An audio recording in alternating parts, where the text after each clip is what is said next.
banyak lagi. Boleh kita masuk ke Dewan.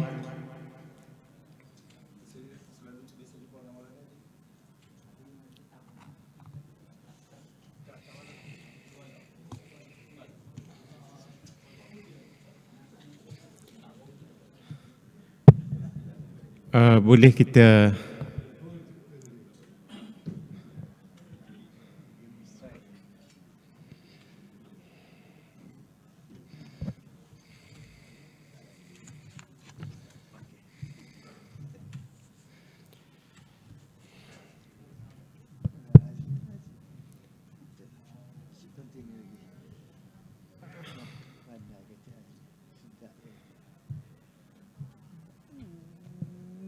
boleh minta izin masuk dia nak.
Bising yang dia batuk dan sebagainya. Itu tiap hari boleh dikatakan. Tapi kalau kehantu macam dia punya anjing, you cannot dalam masyarakat. Tapi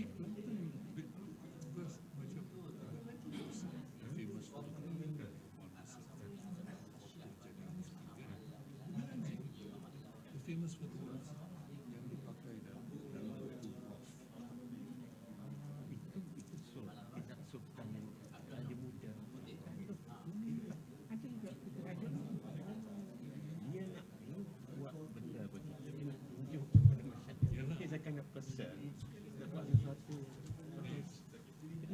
ini yang bagi saya lah salah masyarakat belum mazhab saya membenarkan tak usah tapi dia kerana dia macam tu jadi kita ikut on the top on head jadi orang tak beci dia pakai topi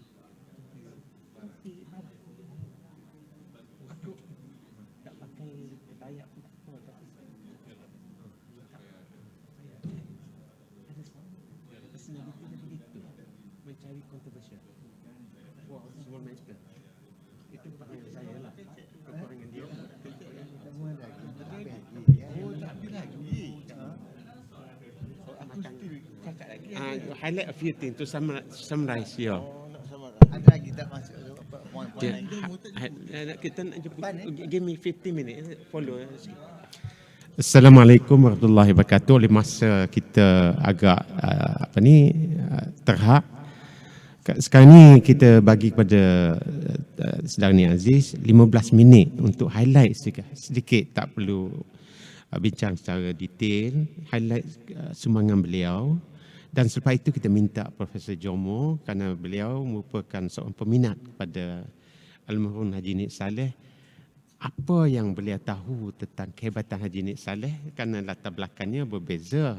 Beliau seorang ekonomi, mahaguru ekonomi, tapi ada benda tentang Islam yang diminati oleh beliau.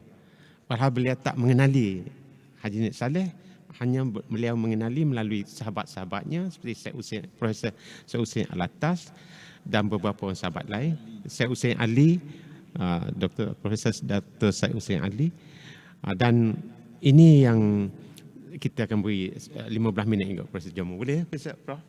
Okay. Sekarang saya jemput Nik Aziz, Cik Nik Aziz untuk highlight 15 minit insya-Allah. Kalau di luar tu kalau boleh nak. Okey. Jadi silakan Nik Aziz.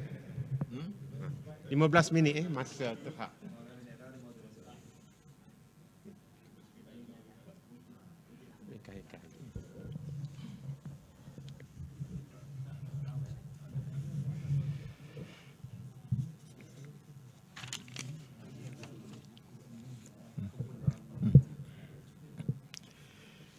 Okey, satu perkara lagi ni saya nak tambah idea Nik Saleh ni. Sebab idea yang saya petik-petik yang saya fikir boleh dijadikan sebagai mutiara lah. Mutiara. Sebab gini, kita nak classify sama ada dia ni scholar, dia ni reformer dan dia ni apa satu lagi tu? Civilizational tu lah. Jadi civilizational punya thinker. Saya rasa semua tu ada elemen itu ada pada personality dia. Clear. Apabila memperkatakan civilizational thinker, dia memang dia mempercakap tentang pembangunan tamadun bangsa. Pada dia umpama salah satu dia yang dia bercakap tentang tamadun. Ini aspek ini serpihan sikit lah, tapi dia sentuh. Dia buat satu buku, kitab, namanya Falsafah Rumah Tangga. Kitab ini dia terbit di Pulau Pinang, kemudian dia edar di Kelantan dan few other countries lah, few other states. Jadi kitab ini tak mendapat kebenaran Majlis Agama Islam Kelantan untuk diedar. Diedar juga. So dia diheret ke Mahkamah Syariah dan dihukum. Okey. Jadi tapi kalau kita study the content of the kitab tu, kita baca, kita study, kita tengok very good sebenarnya. Pada dia rumah tangga ni penting. Dia menjadi asas kepada tamadun bangsa. Rumah tangga.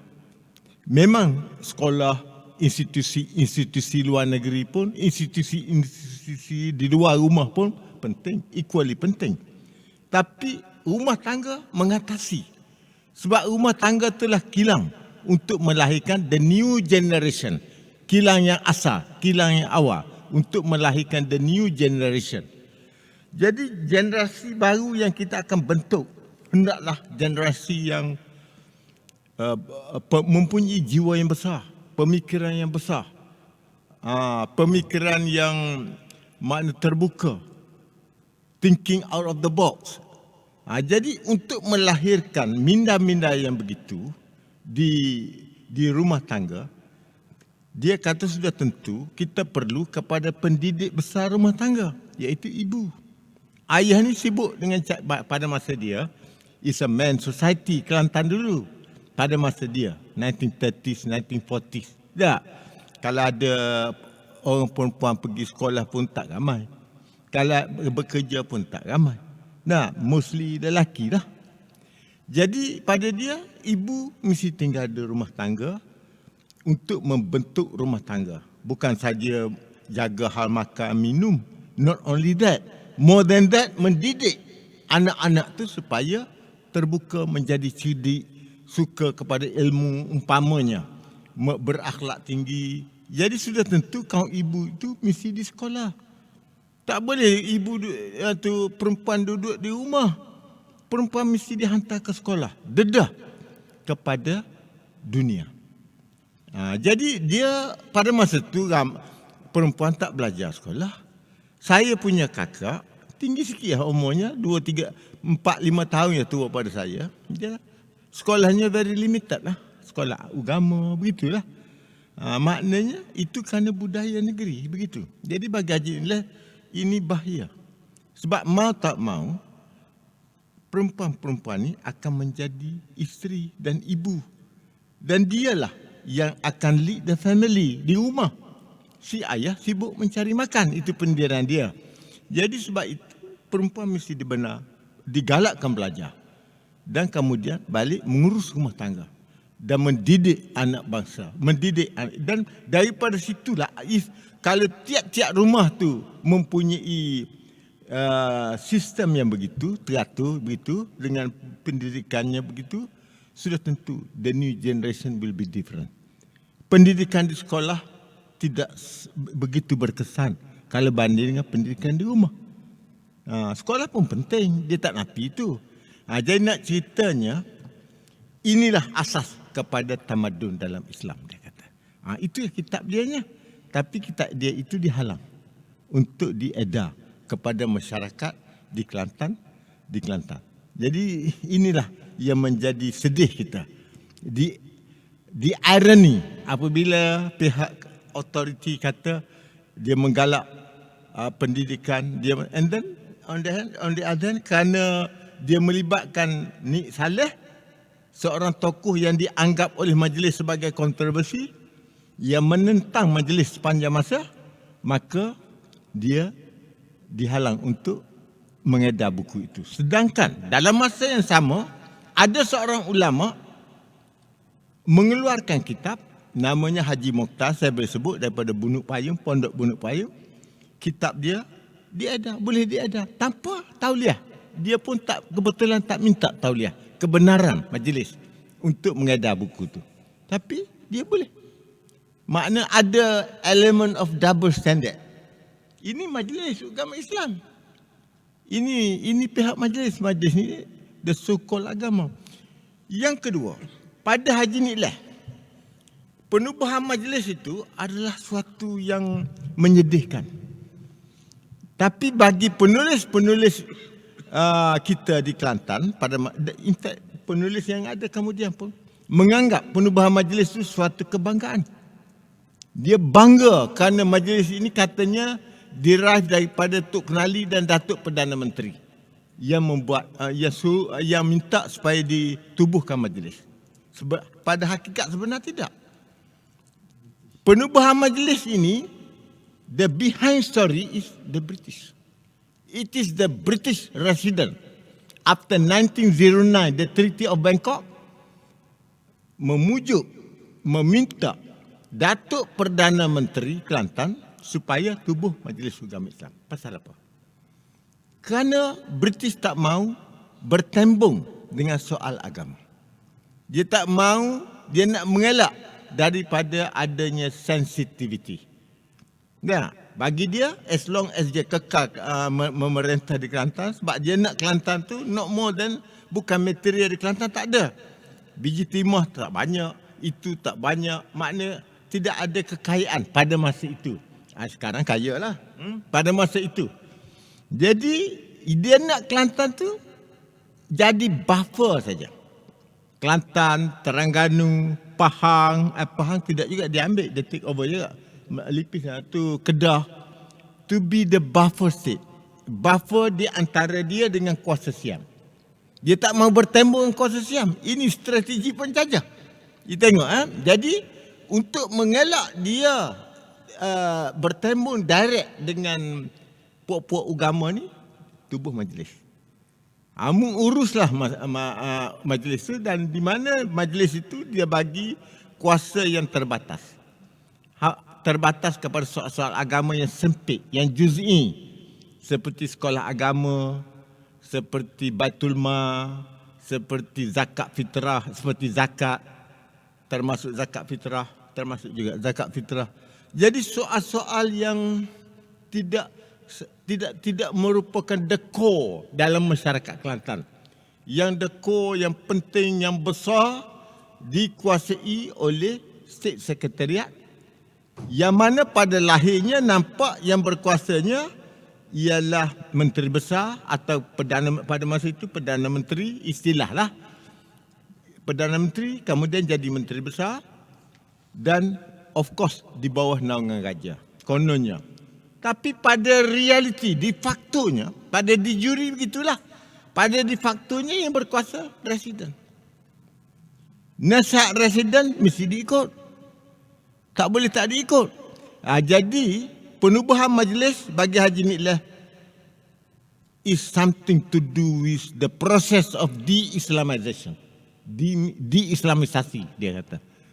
Kita jangan bangga dengan penubuhan. Walaupun dari satu sudut, yes. Maknanya adanya pengurusan yang teratur kalau banding dengan pengurusan sebelum. Pengurusan yang sebelum lagi senang. Sambil mengagah burung, dia mengurus. Kan pembesar-pembesar Melayu, dia mengurus kawasan masing-masing itu sambil dia mengagah burung atas lah maksudnya. Sambil dia mengurus. Dah, kan dia ada burung di tepi balcony apa macam-macam lah zaman dulu tak. Makna so simple, so informal. Jadi dalam konteks itu penubuhan majlis ada nampak kebaikannya. Tetapi dari segi falsafah dia adalah sesuatu yang bercanggah dengan Quran. Kalau Quran itu kita lihat sebagai satu pengajaran yang komprehensif, yang holistik, syumul. Maka kita tengok dengan sipil itu penubuhan majlis sebaliknya. Jadi apalah ni bangga. Jadi ini yang dikatakan proses secularization bermula dengan teratur, dengan the coming of the West. Baik. Itu pandangan Haji Niklah juga tu. Dan kemudian pandangan dia soal akhlak. Ini menarik tau. Tapi ini diambil daripada Syahrullah lah. Dah clear diambil daripada Syahrullah. Akhlak pada dia tak semesti orang tu selalu pergi masjid, baik, warak, kuat ibadah. Tak semesti dia tu berakhlak. Tidak semesti begitu. Jangan melihat akhlak dalam kriteria yang terbatas begitu. Akhlak mesti dilihat secara komprehensif dan holistik. Akhir puncak kepada akhlak ialah keadilan, kebenaran. Itu puncak kepada akhlak. Jadi dalam konteks ini, dia kalau istilah Syarullah tu akhlak ni mesti bermula dengan kebersihan, toharoh, kebersihan luar, kebersihan dalam. Luar, dalam satu. Yang kedua kena ada sifat ikba, hanya takut pada Allah, tak takut pada siapa, hanya pada Allah saja yang kita takut. Itu dua. Yang ketiga mesti ada tolak ansur. Mesti ada sikit tolak ansur, tasamuh sana sini, perkara yang kecil-kecil yang tidak besar-besar lah. Apabila ada transaksi ke, ada beza lah 30 sen, tolak ansur lah. Giveaway lah kalau payah nak sesat. Tapi kalau pokok, perkara pokok seperti tauhid, no way, no compromise. Dalam soal tauhid dan syirik, there is no compromise. Itu yang ketiga, tolak ansur. Gabungan tiga tadi akhirnya keadilan. Baru wujud jiwa keadilan kepada kita. Dan jiwa keadilan kepada kita tu akan kita manifest untuk keadilan masyarakat secara keseluruhan. Daripada individu-individu, apabila tiap-tiap individu itu mempunyai sifat adil secara komprehensif, apabila ada interaksi di antara individu dan individu yang membentuk budaya, sudah tentu budaya itu akan menjadi adil dan sama. Itu puncak kepada akhlaknya mesti keadilan. Jadi artinya segala kejahatan, segala kezaliman, segala penindasan, baik dalam bentuk psychological feudalism yang datang, mesti diperangi sungguh-sungguh. Itu baru orang berakhlak. Kalau dia boleh compromise dengan kejahatan, kezaliman, dia boleh compromise dengan corruption, dia boleh compromise dengan segala perbuatan manipulasi yang jahat, itu dia tidak adil. Walaupun tidak berakhlak, walaupun dia suka sembahyang, walaupun dia kuat wirid, walaupun dia kuat ke masjid, walaupun dia berjanggut dan berjubah. Faham tak? Sebagaimana Ubadillah kata, no point you berjanggut berjubah kalau British masih ada lagi memerintah di India pada masa itu. Don't talk of agama lah, kata. Malu. Begitu sekali. Ini pendirian ulama-ulama dalam tarikh Syahrullah. So itu makna pandangan-pandangan dia lah. Seterusnya Satu lagi, ilmu insya-Allah ni orang duk kata, ada orang kata pada saya, dia kata dengan jujur. Tapi dia bukan kata direct dengan saya, dia kata the behind, dia kata ni Aziz tu kuat doa syahudullah. Ya, seolah hotline semua salah berlaku. Tak betul. Jadi lorong tu je. Jadi bila nak bertemu dengan betul, kita tak nafi insya-Allah tu hebat dia kata. Tapi dia masuk lorong tu je. Sedangkan dunia ni banyak lorong. Itu komen dia kepada saya. Tapi dia tidak komen berdepan lah. Mungkin dia baik dengan saya, tak ada masalah. Baik. Dia ni ulama. Dia ni tokoh lah. Kalau saya sebut, saudara semua kenal. Baik. No point saya sebut dia. Dia sudah meninggal dunia pun. Jadi sebenarnya komentar-komentar yang begitu tak faham tu. Dia tak faham insya-Allah. Ilmu insya-Allah, tarik insya-Allah ni arti jalan syahudullah. Jalan syahudullah ni jalan yang meraihkan otoritas dalam tiap-tiap bidang. Dia tidak mengenepikan. Umpamanya, katakanlah dalam bidang fiqh, dia meraihkan pemikiran Abu Hanifah, dia meraihkan pemikiran Malik, Syafi'i, Hanbal, Ibnu Taimiyah, Sufyanut Thauri, banyak lagi lah. Daud Az-Zahiri, dia meraihkan otoriti itu. Tetapi dia tidak anggap otoriti itu absolut.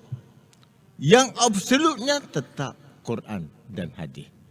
Jadi we ourselves have to go to the Quran and hadis dengan menerima pandangan-pandangan otoritas tadi sebagai presiden, ataupun dengan meraihkan lorong-lorong, artinya metodologi mereka ini dalam konteks bidang mereka seperti soal fiqh untuk memahami Quran dalam area fiqh.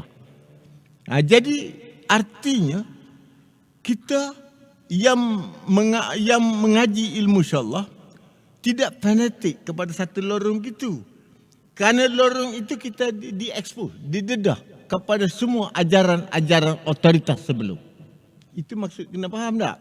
Sains. Kita tak boleh run away daripada Stephen Hawking. Kita tak boleh lari daripada Einstein. Jangan sekadar Ibn Sina much earlier. Dia sudah tentu tokoh-tokoh sains peringkat awal tidak sehebat dengan tokoh-tokoh sains kemudian. Dalam semua bidang sekalipun. Hatta ekonomi sekalipun. Maknanya tokoh-tokoh kemudian, kalau dia tu betul-betul learned, penuh dengan analisa dan research, tentu dia akan mengatasi. Tak semualah. Tentu dia akan mengatasi tokoh yang sebelum. Inilah yang dikatakan evolusi ilmu. Dan ini natural. Dia berlaku. Jadi bagi Tarik ini, dia menghormati semua otoriti dan dia menggunakan otoriti itu sebagai tangga untuk dia mengenali Quran dalam bidang masing-masing. You kena clear tak? Jadi apabila orang kata, dah ilmu insya-Allah kak, duk terikat dengan insya-Allah lah, tak keluar. Bukan. Kita tidak menganggap semua keputusan insya-Allah itu sebagai final, absolute. Sebab dalam Islam tak ada absolute manusia. Kita cuma memadai dengan certainty saja. Nah, yang benar-benar absolut Quran. Yang benar-benar absolut hadis yang sahih. Kalau hadis tak sahih tak boleh lah. Yang menjadi masalah hadis ni, kita pergi ambil hadis yang tak sahih. Dan di Malaysia ni banyak hadis-hadis tak sahih ni eclipse the meaning of the Quran. Ini bahaya. Jadi kita bukan ikut Quran. Kita ikut hadis yang lemah tu. Kalau hadis yang kuat tak ada masalah lah. Kalau hadis itu betul-betul daripada Rasulullah, tak ada masalah, no problem. You faham tak? Banyaklah, kalau saya nak sebut jadi sensitif lah. Kalau saya sebut jadi sensitif. Sebab ini kita sudah dikurung dan terkurung dengan fahamannya begini. Umpamanya, simple example. Orang kata, Nabi itu tak mati, Nabi ni tak mati, Nabi ni tak mati. Adakah Pak Nabi tak mati? Nah, cuma diangkat oleh Tuhan. Quran very clear stated. Tiap-tiap yang hidup akan mati. Itu prosedur Quran. Semua mati. Malah Nabi okeylah. Hantuah pun ada orang kata tak mati. Ada lagi hantuah di tengah hutan belantara tu. Dia makan daun kelapa. Ini maknanya itu satu gurauan lah.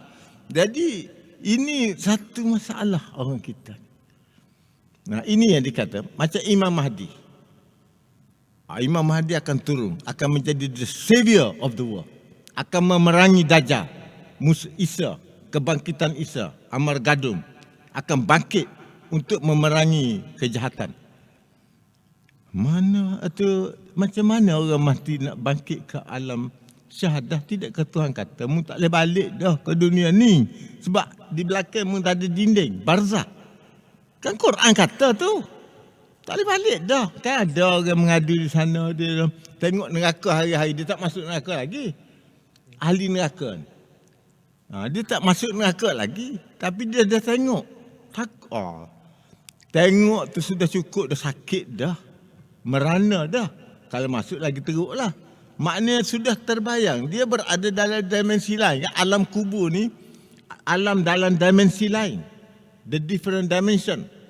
Jadi, ruh-ruh tu bertemu antara satu sama lain. Nah, jadi, dia minta dengan Allah nak kembali semula ke alam barzah. Allah kata tak boleh. Sebab di belakang kamu tu adalah barzah. Dalam dimensi alam barzah, kena come back to dimensi alam syahadah. Nah, tak boleh. Sudah. Jadi maknanya yang hidup akan mati. Yang mati tak boleh kembali. Sudah clear. Prosedur yang Tuhan bagi itu very clear.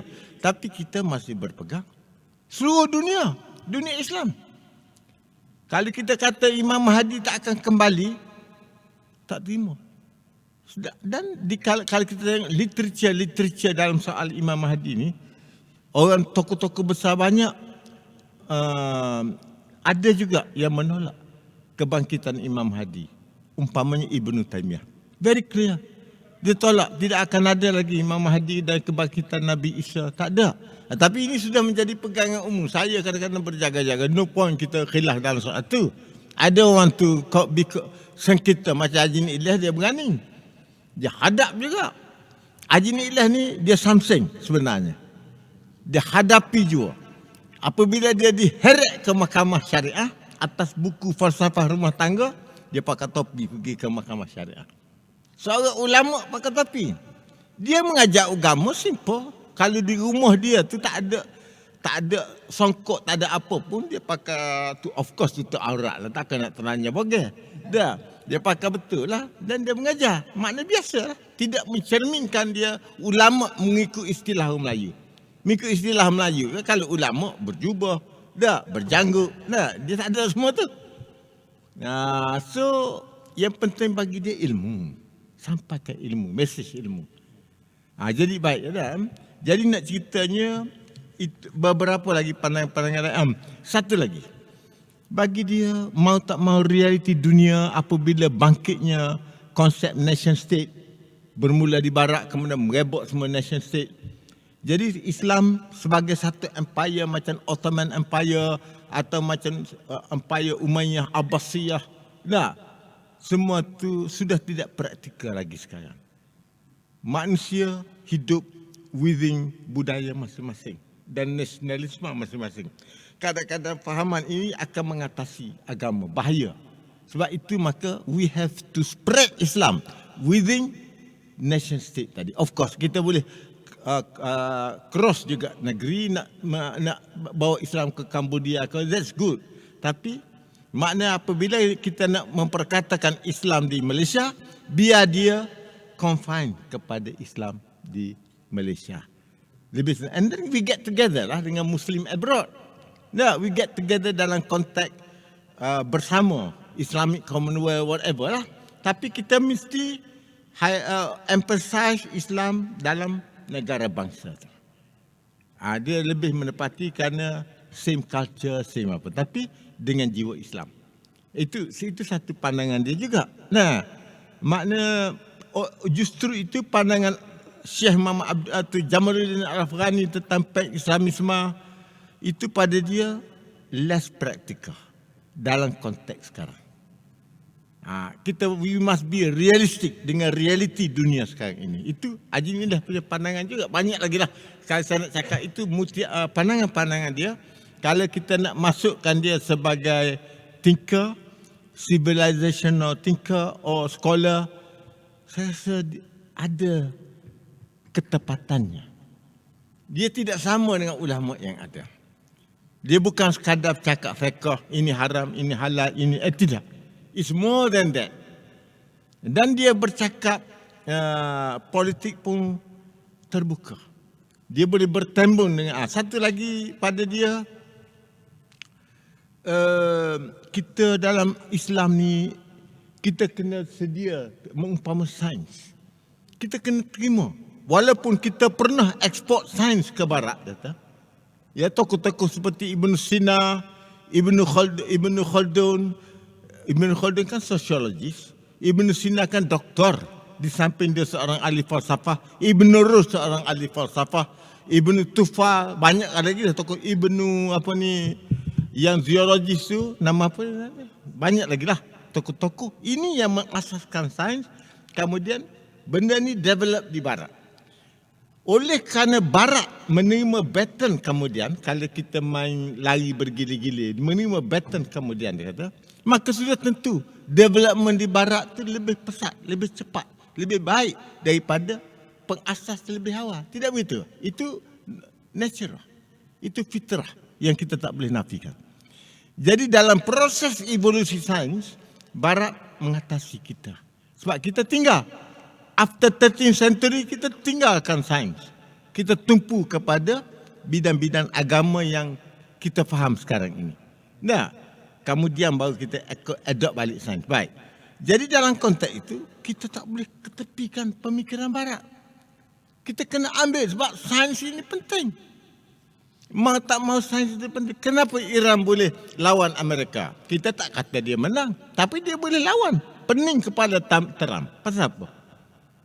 Kenapa dengan senang saja Arab dulu in 1967 kalah dengan Israel Amerika? Dengan senang saja.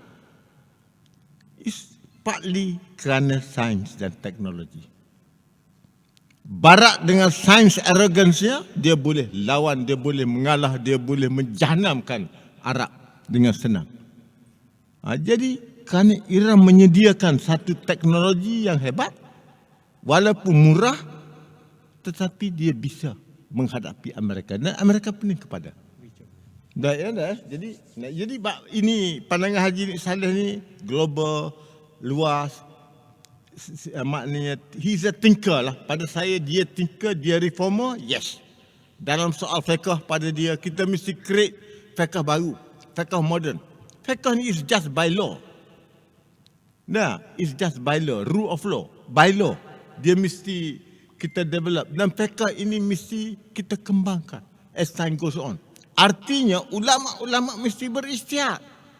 Ulama-ulama mesti mampu kembali kepada Quran dan hadis melalui metodologi dan epistemologi yang betul. Dan kemudian come out dengan istihad. Dan istihad pula ulama-ulama kena faham suasana sekitar, persekitaran tu. Sebab the meaning of the Quran tu mesti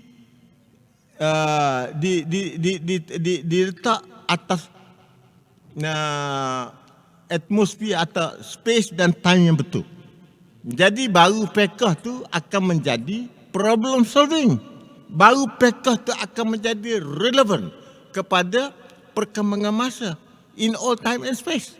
Ini kehendak Quran. Jadi kalau kita duk main taklid buta diikut, ini Ibn Hajar Al-Haytami baca betul. Ibn Hajar kata. Ini kita bukan nak condemn Ibn Hajar, tapi Ibn Hajar Al-Haytami interpret benda itu di zaman dia. Satu lagi saya nak, sebab ni Mustafa tekan kerana kita nak dengar Profesor Jomo pula bercakap. Begini, satu lagi. Allah, saya nak kata apa ni? Ini penting saya rasa ni. Apa tak tadi? Saya ni teringat. Tentang fiqh. Makna penting fiqh tu menjadi relevan kepada perkembangan. Kalau tidak, fiqh outdated. Banyak aspek-aspek fiqh yang outdated, tapi kita ikut juga. Banyak. Jadi baik. Saya nak cakap tasawuf. Bagi Haji Nilah ni mungkin berbeza lah.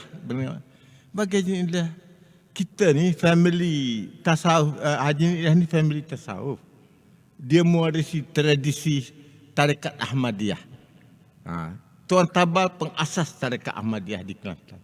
Haji Nilah ni cucu Tuan Tabal. Ayanda Haji Musa anak Tuan Tabal, dan dia pengamal Tarekat Ahmadiyah. Saya ingat saya pun join Tarekat Ahmadiyah satu ketika dulu masa kecil-kecil lagi tak. Tapi pelik. Daripada semua bapa saudara saya hadir tarekat, sama-sama kita bertarekat, tengah malam sampai pagi pun ada. Dah. Tiba-tiba Haji Nilah ada. Haji Nilah dia mengajar, sesi dia mengajar di masjid surau tu ratusan orang lah. Malam Hari Raya tu ratusan, kadang-kadang ribu, satu ketika ribu dia ni kalau dia mengajar. Sebab dia ada aura mengajar lah. And then tengah malam pagi dia tak ada. Dia duduk di rumah dia, bukan jauh, dia tak ada, dia tak datang. The rest semua datang, bapa saudara semua yang ulama lah datang. Saya tanya dia juga, kenapa Ayah tak mari? Orang semua ada. Ini saya tanya kemudian tau. Begini dia kata, tak faham benda ni. Dia lagu tu ada kecek dengan kita. Dah, kita budak kan. Dia orang tua, pak saudara. Dia kata tarekat ni bagi aku tidak menentang, kamu nak buat-buat lah. Aku tidak menentang tarekat, tapi biar dia jadi eksklusif. Kita bertarekat ni biar kita faham the meaning of tarekat, the philosophy behind it. Kalau ulama, dia faham. Macam Tuan Tabah, Haji Musa semua dia faham. Dia faham konsep ontologinya, kosmologinya, itu bahasa saya lah, psikologinya. Nah, jadi maknanya dia faham. Sebab tujuan tarekat is a method. Is a method, a way. Method untuk kita memahami, merasai prinsip doktrina tadi. Jadi kalau kita tak faham doktrin, untuk orang ramai ni tak usahlah. Dia lebih suka duduk bersendiri dalam soal ini. Bukan dia tolak tarekat, boleh. But untuk orang ramai yang tidak clear dalam soal itu, no point. Jadi tak tidur malam lah, apalah dia kata. Tapi untuk certain people, macam Tuan Tabah, dia cuma tidur 2 jam satu malam. Yang saya diberitahu, saya tak sempat dengan dia. Dia abad 19. Nah, tapi only 2 hours per night dia tidur. Dia habiskan masa dia dengan tarekat, ibadah dan menulis. Dia menulis kitab banyak lah zaman dia. Jadi nak ceritanya, orang yang begitu lain lah. Kita tak boleh sama kita dengan dia. Jadi barulah maknanya benda ni akan membawa faedah dia kata. Itu pendirian Haji Nilah. Dan tasawuf ni jangan duduk main on the air begitu.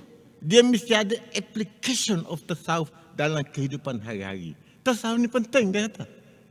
Sebab dia membetulkan jiwa kita, hasrat kita. Nah, maknanya jadi oleh yang demikian biar ilmu tasawuf tu memberi manfaat kepada hari-hari. Sebab itulah saya kata tadi macam akhlak tadi kan. Pada dia jangan dia kuat masjid, kuat surau, gapo. Itu bagus. Tetapi apabila bertransaksi menipu. Apabila bekerja korup. Nah, sedangkan dia berjanggut, berjubah. Nah, tapi beri amanah, dia tinggal amanah. Tabung haji, saya adalah satu contoh, example lah tu. Baik, so begitulah. Saya marah kerana jauh murid sebelah saya ni, saya kena kat dia. Baik.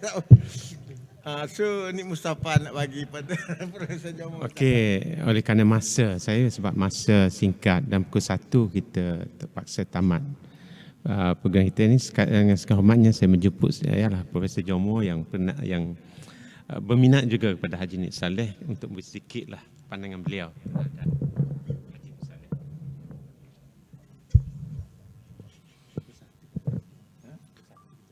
Terima kasih Tuan Pengerusi, para hadirin yang saya hormati sekalian. Assalamualaikum. ingin saya ucapkan terima kasih kepada pihak penganjur kerana sudi jemput saya untuk bersama. Peranan saya sebenarnya amat kecil, ya. Tetapi kebetulannya pada satu ketika dulu saya menemui tulisan-tulisan Haji Nikleh pada tahun 80-an melalui seorang anak muridnya, Haji Ustaz Hasan Laknawi, ya. Dan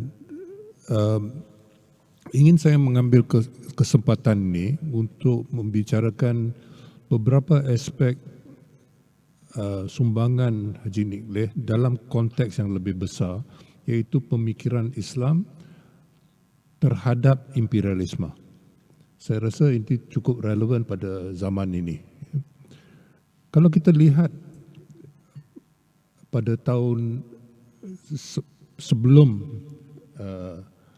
apa yang dikatakan imperialisme moden timbul, kita dapati bahawa di India ada dua tokoh besar yang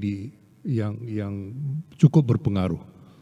Satu namanya Sir Syed Ahmad Khan, ya. Dan dia dengan gelaran Sir itu sudah boleh dikatakan dapat diterima British, sedangkan Shah Waliullah ni tidak diterima, ya. Dan kita harus tanya apa sebab-sebabnya. Begitu juga kita dapati bahawa kalau kita lihat pemikir-pemikir besar Islam pada abad ke-19 Masehi,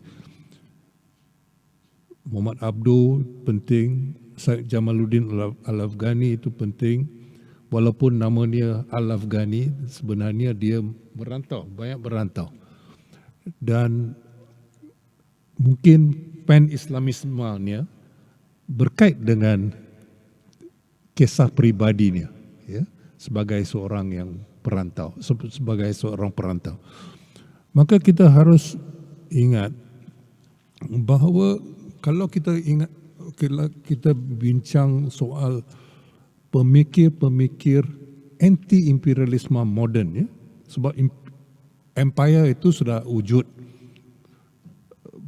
bukan hanya berkurun-kurun, ya, mungkin dekat 5,000 atau 6,000 tahun, ya, kalau kita lihat misalnya empire Mesir dan sebagainya.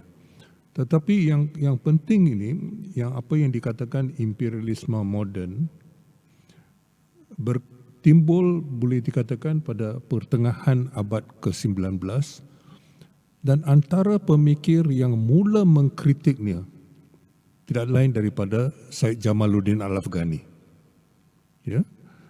Dan ini penting kerana kita dapati bahawa ramai orang Barat apabila menulis tentang kritikan-kritikan terhadap imperialisme tidak mempedulikan orang bukan Barat, ya.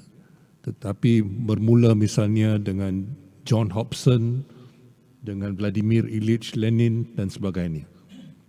Tetapi separuh abad sebelum Lenin misalnya menulis risalahnya yang berjudul Imperialisme, The Higher Stage of Capitalism, Syed Jamaluddin sudah menulis kritikan-kritikan yang cukup tajam terhadap imperialisme. Tetapi kalau kita bincang soal imperialisme hari ini, terutama sekali dewasa ini, jarang sekali soal ini dikaitkan dengan pemikir-pemikir Islam, ya, dikaitkan dengan pemikir-pemikir Barat. Dan ini adalah satu masalah besar.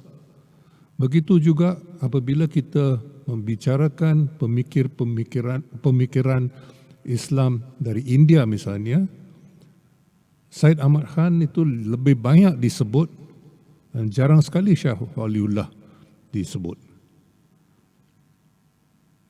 Sedangkan Shah Waliullah menulis tentang sifat dan bentuk masyarakat sebelum Max Weber misalnya. sebelum tokoh sosiologi yang diangkat sekarang. Jadi kita harus lihat bahawa bias ini jelas dalam kita memahami pengetahuan itu sendiri. Ya? Dan kita cukup terpengaruh. Bila seorang guru di Universiti Malaya, pensyarah di Universiti Malaya yang cukup berpengaruh, pernah menulis buku, menyunting buku tentang Kelantan, sejarah Kelantan. Nama dia William Roth. Ya?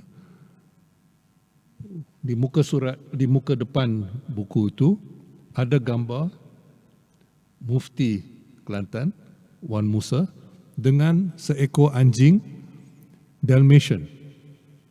Ya, Dalmatian itu yang putih dengan hitam, ya. Jadi dan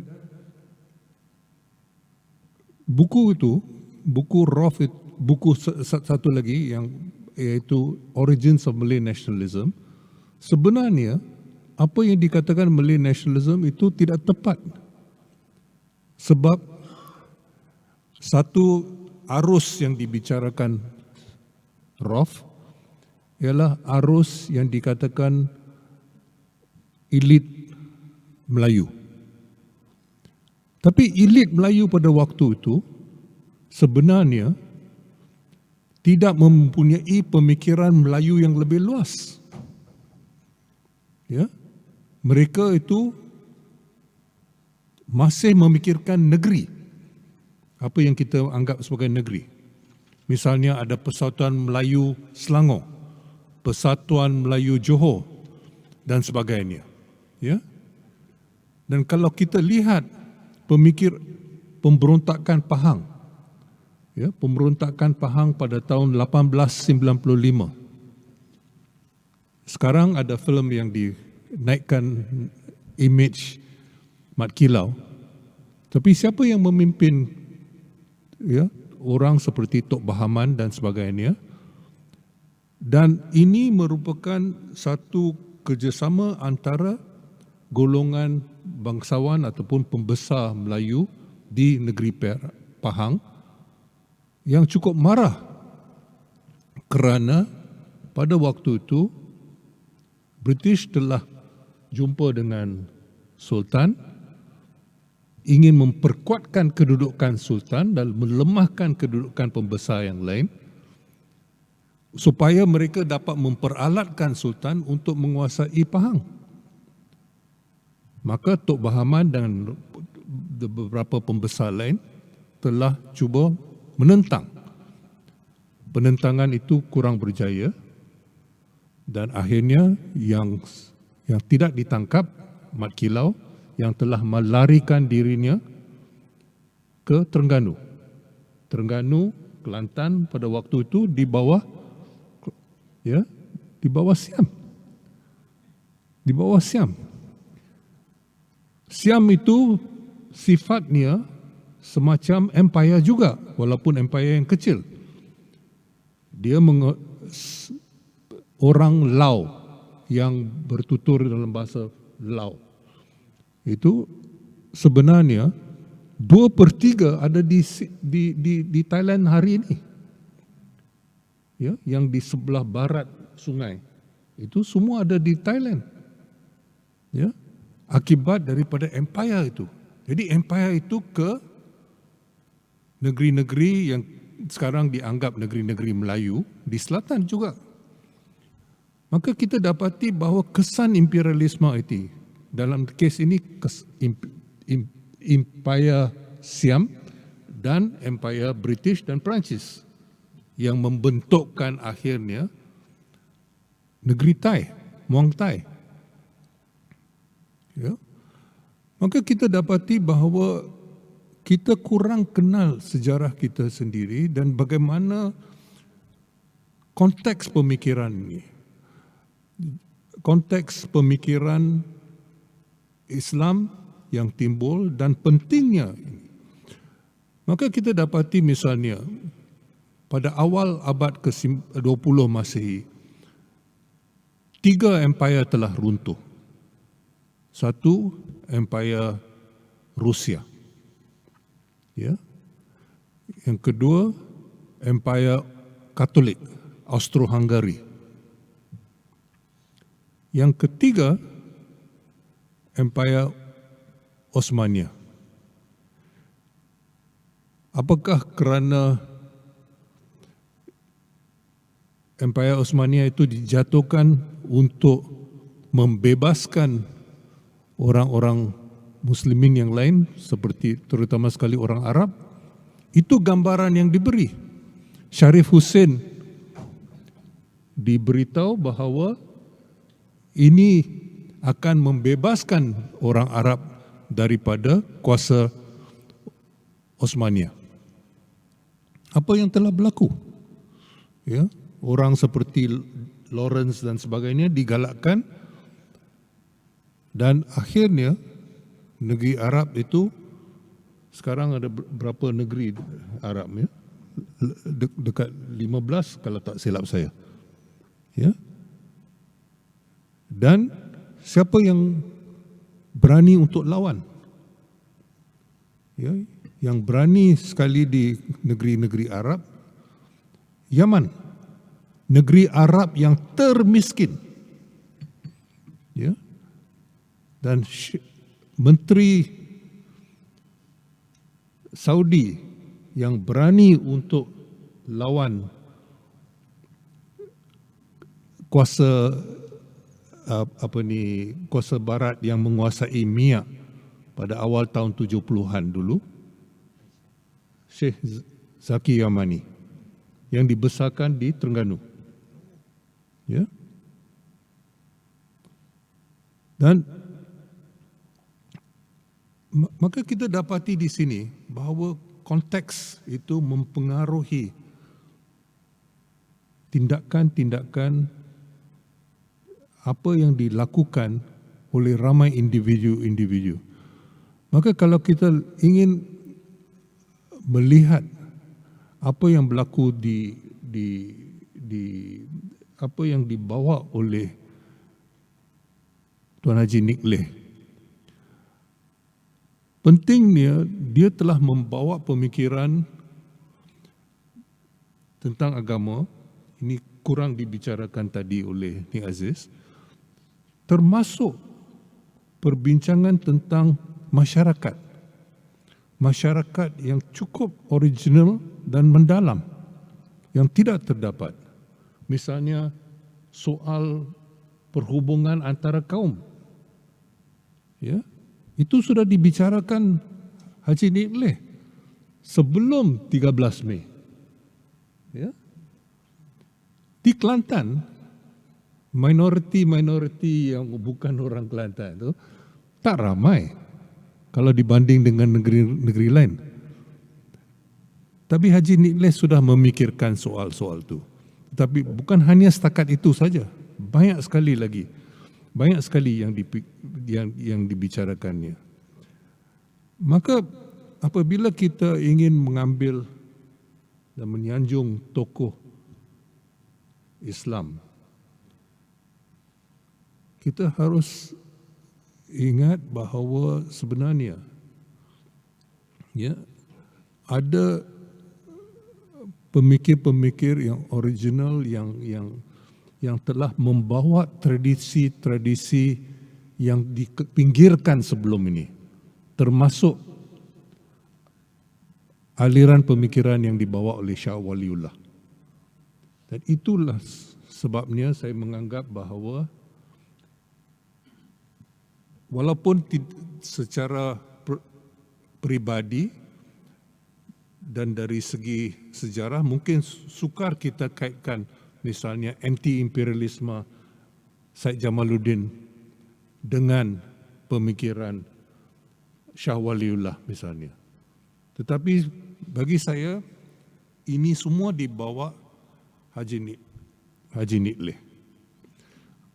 Ada satu perkara yang saya kurang setuju dengan teman baik saya, Nik Aziz, iaitu soal perbezaan yang ditekankan tadi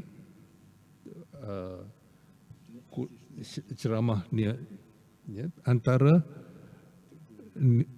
antara Nick Leh dengan Nick Aziz, Tok Guru Nick Aziz ya. Dikatakan tentang soal asabiyah. Soal asabiyah ini banyak disalah faham. Bila PAS diperbaharui pada awal tahun 80-an, kita dapati bahawa ada kritikan yang tajam yang sebenarnya sasarannya tidak lain daripada PMX. Kerana Anwar Ibrahim telah masuk UMNO pada waktu itu. Ya. Dan kritikan itu adalah terhadap ya, tetapi terutama sekali campur aduk pemikiran Islam dan gerakan Islam ataupun harakah Islamiyah dengan perkauman yang dibawa oleh UMNO, yang diwakili oleh UMNO. Itu kritikan terhadap Anwar dan juga terhadap UMNO. Ya. Dan apalagi sekarang ya, masih relevan ya kalau kita lihat apa yang sedang berlaku sekarang. Maka kita dapati bahawa dalam konteks itu apa yang ditekankan oleh mereka antara lain Haji Hadi juga ya, mengkritik asabiyah. Maksud asabiyah itu adalah perkauman. Maksud asabiyah ialah kesetiaan terhadap puak pada ya dan sebagainya. Tetapi apa yang disebut sebagai nasionalisme itu tidak semestinya ditolak. Itu nasionalisme yang tulen itu adalah hubul watan. Ya, cinta kepada tanah air. Itu bukan perkauman. Ya. Dan saya rasa ini sesuatu yang penting. Ya, kita tak boleh samakan. Jadi dari segi itu saya rasa tidak ada beza sangat antara Nick Leh dengan Nick Aziz dalam soal ini ya, dalam soal ini. Ya. Oleh kerana itu saya rasa penting kita memikirkan implikasi ya warisan yang mulia ini yang dibawa Nick Leh. Ya, walaupun sudah lebih daripada setengah abad sejak Nick Leh wafat. Ya, tetapi ini adalah masih relevan terhadap banyak sekali masalah-masalah yang kita hadapi masa kini. Ini sudah lebih pada tengah hari sekarang. Ya, saya tidak ingin mengambil masa lagi. Tetapi saya rasa saya berterima kasih kepada pihak penganjur kerana memberi peluang kepada kita untuk memikirkan, merenung kembali sebahagian daripada warisan kaya, ya, khazanah, ya, yang disumbangkan antara lain oleh Haji Nick Leh. Dan ini saya rasa adalah amat penting untuk kita maju ke depan, ya, dengan legasi, ya, yang cukup kaya, termasuk legasi yang selama ini dipinggirkan. Dan oleh kerana itu saya berterima kasihlah kepada projek Tuan Tatbah kerana menghidupkan kembali, ya, dan mengingatkan bukan hanya kita di sini, dan saya harap masyarakat di tanah air kita, malah lebih luas daripada tanah air kita. Sebab saya rasa bila saya bicarakan apa yang dikemukakan oleh Nick Leh dengan beberapa ulama di Indonesia misalnya, mereka cukup tertarik dan ingin tahu lebih, ya. Dan saya harap dengan usaha-usaha seumpama ini kita dapati bahawa sumbangan Haji Nikleh ini akan menjadi sebahagian daripada warisan kita untuk menuju ke depan. Sekian, terima kasih. Assalamualaikum warahmatullahi wabarakatuh. Terima kasih Jomo. Terima kasih oleh kerana masa singkat kita buka kepada soal jawab, kepada pembetan dan juga kepada sesiapalah untuk mendapat lebih klarifikasinya.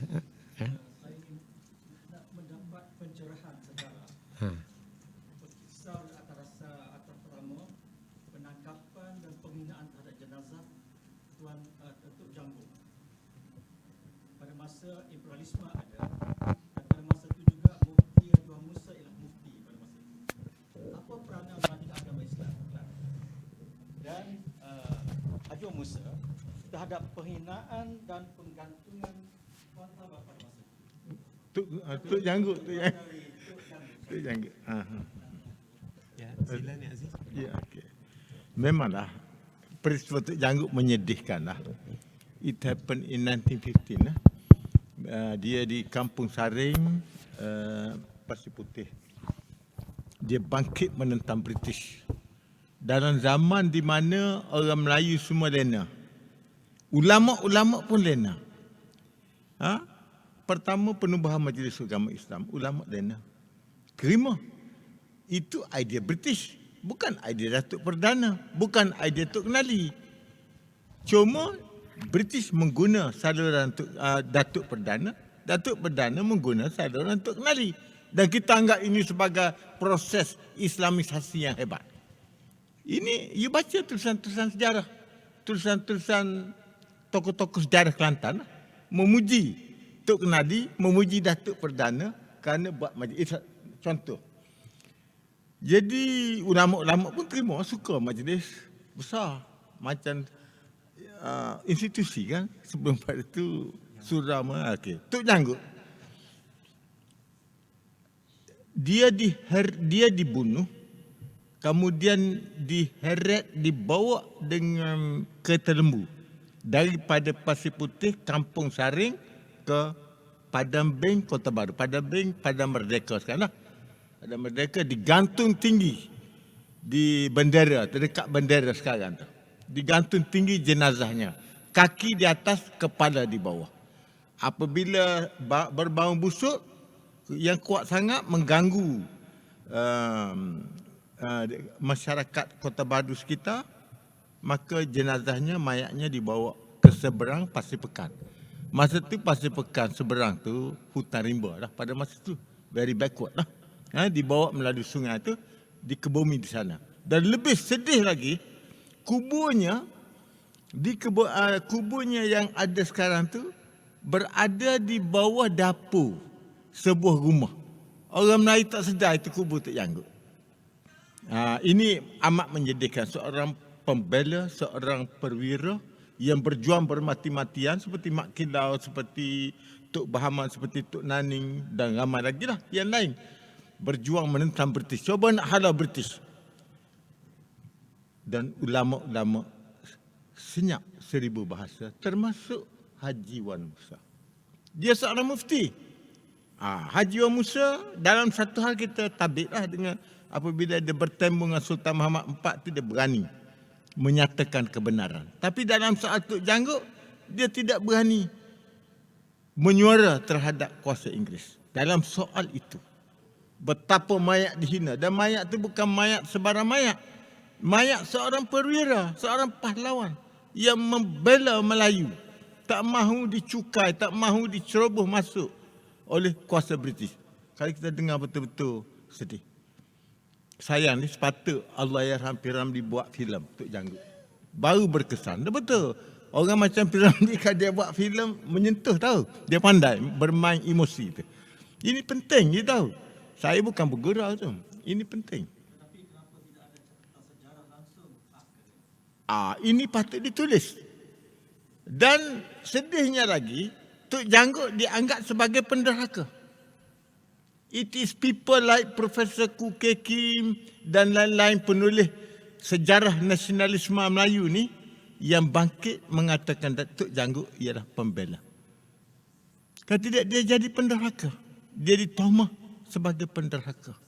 Seorang pembela dikategoris sebagai seorang penderhaka. Dikebumi di nun jauh di sana seberang sungai. Tempat jin dan hantu bertendang pada masa itu. At that point of time. Tak sedih? Malang. Itu yang saya rasa. Dan termasuk Haji Musa terkena. Dia datuk saya. Dan seorang yang ada prinsipal pada saya. Seorang yang hebat prinsipal. Yang saya kata tadi. Yang saya tahulah. Saya pun tenaga mengajar sejarah di Universiti Kebangsaan. Saya tak jumpa seorang mufti yang berani seperti Haji Musa. Berani menyuara walaupun dengan pihak Davidullah. Nah, itu saya sangat kagumlah. Dan yang saya tahu, ulama-ulama yang berani begini tak ramai.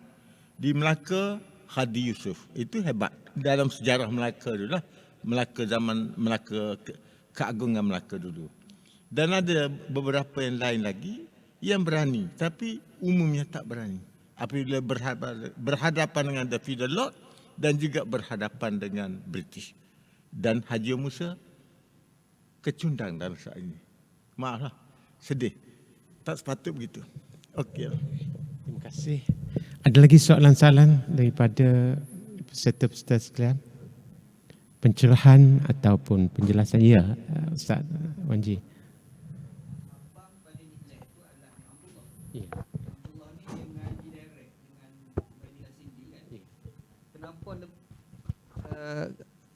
Kenapa banyak orang bercerita tentang Ni'lah berbanding Ni'lah? Tu Itu menarik lah. Saya Ni'lah saya tak sempat rasa kan. Dia mati, saya tak ada lagi dalam kandungan. Dia mati 1935. Dia duduk di Kelantan very brief selepas balik daripada Mekah. Sebenarnya dari segi ilmu lah, dia lebih banyak belajar dengan Ubaidillah. Sehingga dia dapat CJ. CJ itu ada dalam buku saya. Dalam bab 4 tu, itu CJ Haji Ni Abdullah yang menjadi landasan bab itu. Bab 4 buku saya tu. Jadi tulisan Ubaidillah. Dia mendapat pujian daripada Ubaidillah. Very clear. Tulisan Ubaidillah kepada Haji Musa. Dia kata saudara bertuah kerana dapat anak seperti Haji Ni Abdullah. Seorang yang rajin, hemah dan cerdik. Itu the words of Ubaidillah Sindi kepada Haji Musa in Arabic. Dalam bahasa Arab. Kemudian dalam buku yang berjudul Ubaidillah A Revolutionary Scholar. Kalau tak silap saya penulisnya nama Babjan. Kalau ini kena cek balik. Buku tu ada pada saya lupa apa tu. Jadi buku ni terbit di Amerika kata saya. Dia publish di Amerika. Antara murid-murid Ubaidillah yang betul-betul alim 3. Satunya yang pertama daripada sekitar di kawasan Soviet Union dulu lah. Ada di situ. Yang kedua Arab, anak Arab. Yang ketiga dia sebut Syekh Abdullah Al-Klontoni. Jadi kita ni sebenarnya Haji Ni'lah pun mendapat inspirasi Haji Ni Abdullah. Jelas semasa tu dia muda lagi Haji Ni Abdullah balik mengajar. Dan saya tengok Haji Ni Abdullah ni hebat. Sangat hebat, lebih tactful daripada Haji Ni'lah. Nah, Haji Ni'lah dia beraluh kata-kata. Beraluh Haji Ni'lah ni something. Yalah, something tu ada good and bad. Ya, gedebe. Pasal apa? Dalam situasi yang perlu gedebe, dia gedebe. Bagus. Haji Ni'lah ni lembut sikit cara saja lembut.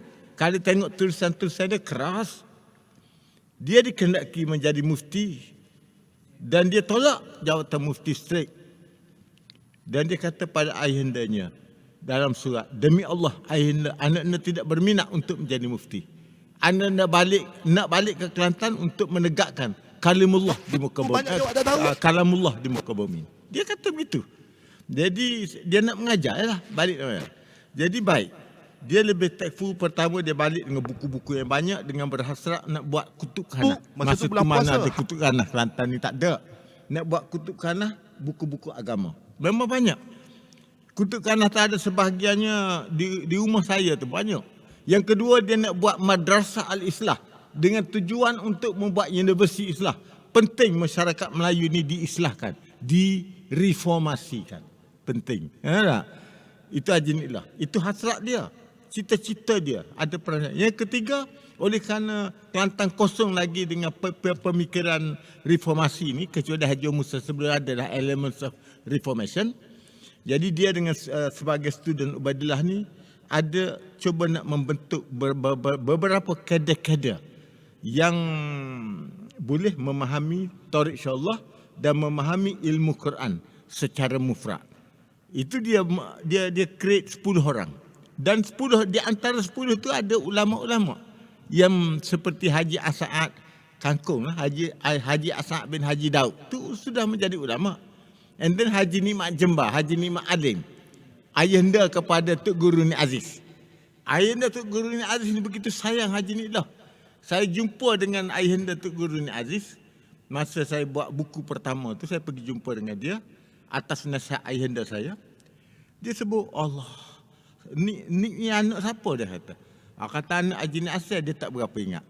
Anak saudara Haji Ni dah, apa Tok Guru saya, Allah, ni alim lah ni, dia alim sangat. Tu Haji Nikmat Jembar kata, dia alim sangat dia kata.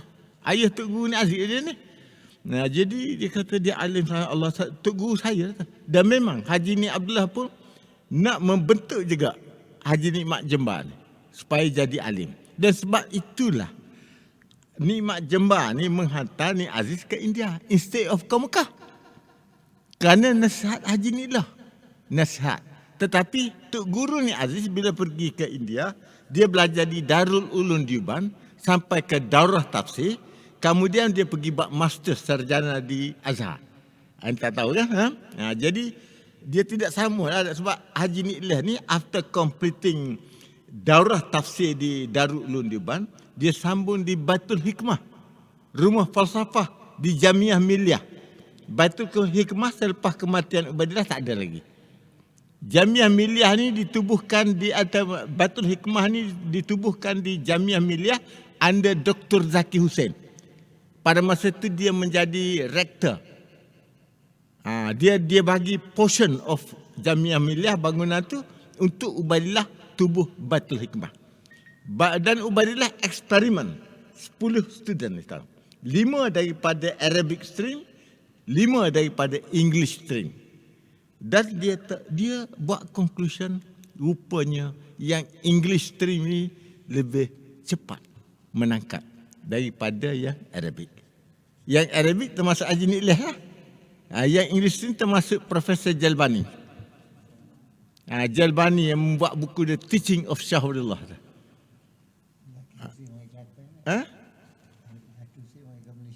Zaki Hussein memang datang ke Kelantan nak jumpa Haji Niklah. Itu satu episod yang sangat interesting. Saya budak lagi tu. Anak cerita. Dia masa Zaki Hussein ni Presiden India. Mula-mula timbalan, kemudian menjadi presiden. Dia ni lulusan PhD di Jerman, Jerman, kemudian balik ke gambar Haji Niklah dengan Zaki Hussein. Jadi nak bertemu tu, dia ada berkomunikasi dua tu. Oleh kerana Zaki Hussein ni tulis dalam bahasa Inggeris, Haji Niklah have to reply. Tidak. Zaki Hussein berhubung dengan Haji Niklah melalui embassy India. Embassy India hubung Haji Niklah melalui bahasa Inggeris. Haji Niklah ni tidaklah fasih bahasa Inggeris. Lalu dia menggunakan khidmat abang sulung saya, Ni Ahmad. Yang Ni Mahmud kata KSU dulu. Ni Ahmad ni Singapore University student ni bolehlah Inggeris. Tak? Jadi nak cari anak-anak saudara yang boleh Inggeris ni dia lah antaranya. So Ni Ahmad lah yang membuat translation from Malay to English. Hubung dengan kedutaan India tu. Sebab Zaki Hussein berhasrat nak jumpa dengan Haji Niklah di Kelantan, di Kota Baru Kelantan. Dia ada ada kerja di Kelantan lah. Lawatan ke Kelantan. Jadi sudah tentu bila nak jumpa, dia nak jumpa di istana.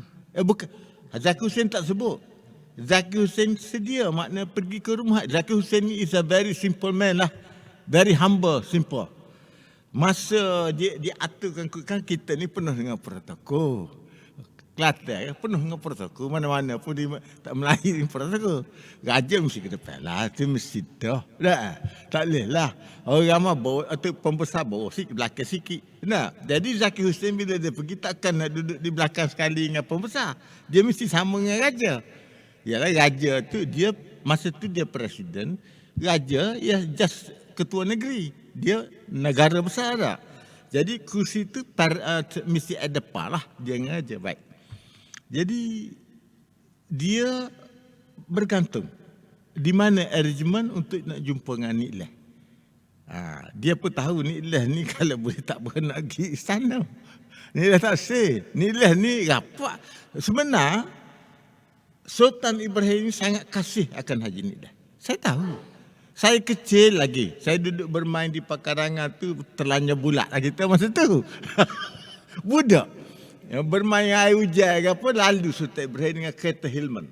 Masa dulu, kita tahu ni kereta raja sebab mana ada kereta baru. Ada 2-3 buah gitu lah, pembesar-pembesar ada lah.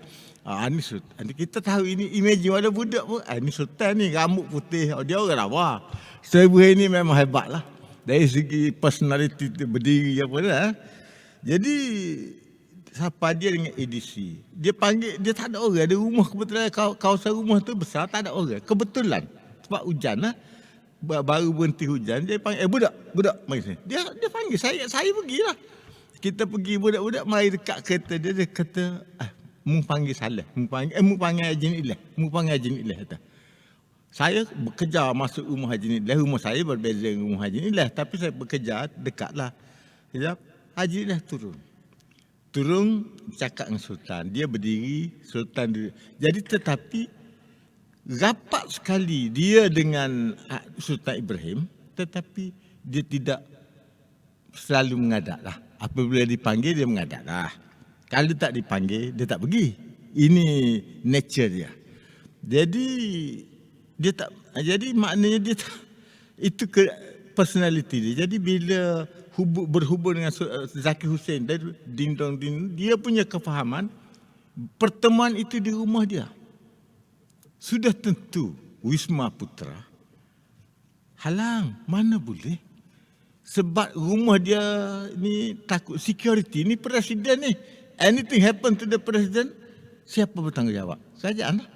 Jadi pergi cek akhir sebab dia tegas nak rumah dia dah. Sebab dia selesa bercakap di rumah daripada di istana atau di mana-mana. Dia banyak nak bercakap dengan Zakir Hussain. Zakir Hussain bersedia, in a way yang saya faham lah, bersedia mana-mana. Dia very simple man.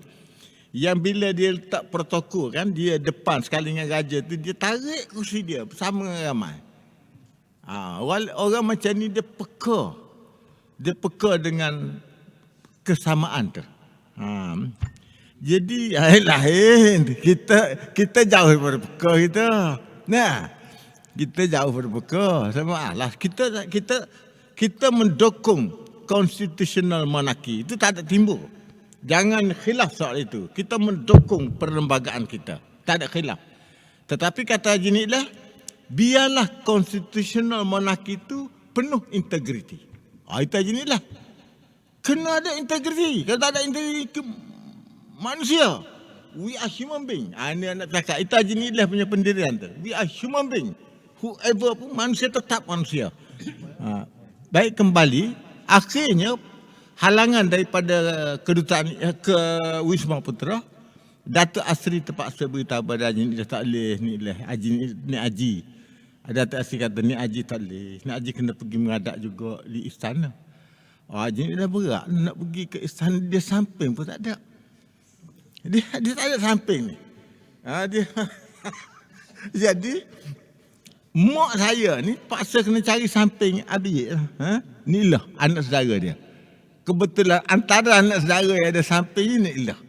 My brother ada tapi dia duduk Singapura. Dia duduk Kuala Lumpur.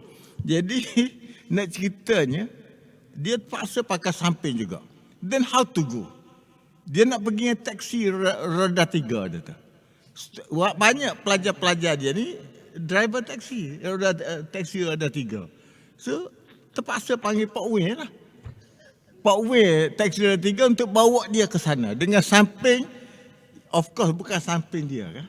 Tinggi berbeza semua. Pergilah dia je. Nah, itu Haji Niklah nak cerita. Itu kehidupan Haji Niklah. Sedih. Kali tengok Haji Niklah ni penuh dengan kesedihan dari segi nilai ekonomi. Kerana dia tak ada pendapatan. Dia hidup dengan begitu simple. Tapi dalam simplicity dia tu, adalah juga kesukaan dia makan makanan Inggeris ada sekali-sekala. Dia ada dalam simplicity dia tak ada. Jadi pelik dia ni, maknanya interesting lah. Watak dia very interesting tau. Baik, tak apa. Kembali dia reluctant nak pergi, akhirnya dia pergi jugalah. Pergi dia menghadap, dia jumpa dengan Zakir Hussain. Yalah, cakap mengaku-maku lah sebab dia sudah kenal. And then Zakir Hussain kata begini, Niklah, kalau mu ada dana, atalah ke India, duduk di istana aku, belajar. Dan aku kira lah mana institusi yang sesuai lah kalau anak tu berkebolehan. So Haji Niklah ada anak sulung dia, nama sekarang Ni Ahmad. Jadi Ni Ahmad belajar di India di Medical College. Dia duduk di istana Presiden. Itu ceritanya. That is the story. Makna sayangnya Zakir Hussain kepada Haji Niklah.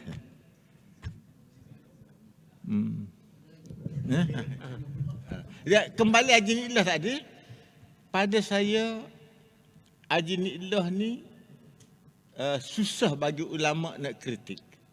Dia berkofiah, berjubah. Itu diplomasi dia. Lembut. Tidak macam Haji Niklah. Haji Niklah ni keras, tegas. Suka provok lah. Dan Haji Niklah kadang-kadang dia suka create kontroversi. Itu yang saya nampak begitu. Tapi Haji Niklah ni pun keras dalamnya. Kalau tengok pada surat menyurat tu. Umpama anti-colonialism.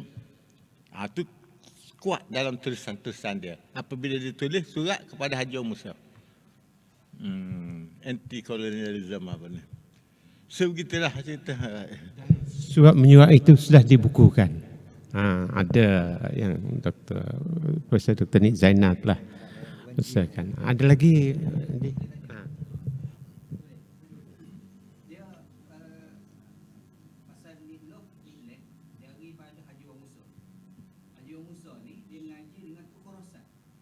Tidak. Haji Musa ni belajar dengan Syekh Muhammad Zain bin Mustafa Al-Fatani. Syekh buah Muhammad Zain. Jadi maksudnya dengan Tok Khurasan ni ada kaitan? Dia ada kaitan, sahabat dia. Tok Khurasan ni hantar Haji Niklah belajar, Haji Musa hantar belajar dengan Tok Khurasan.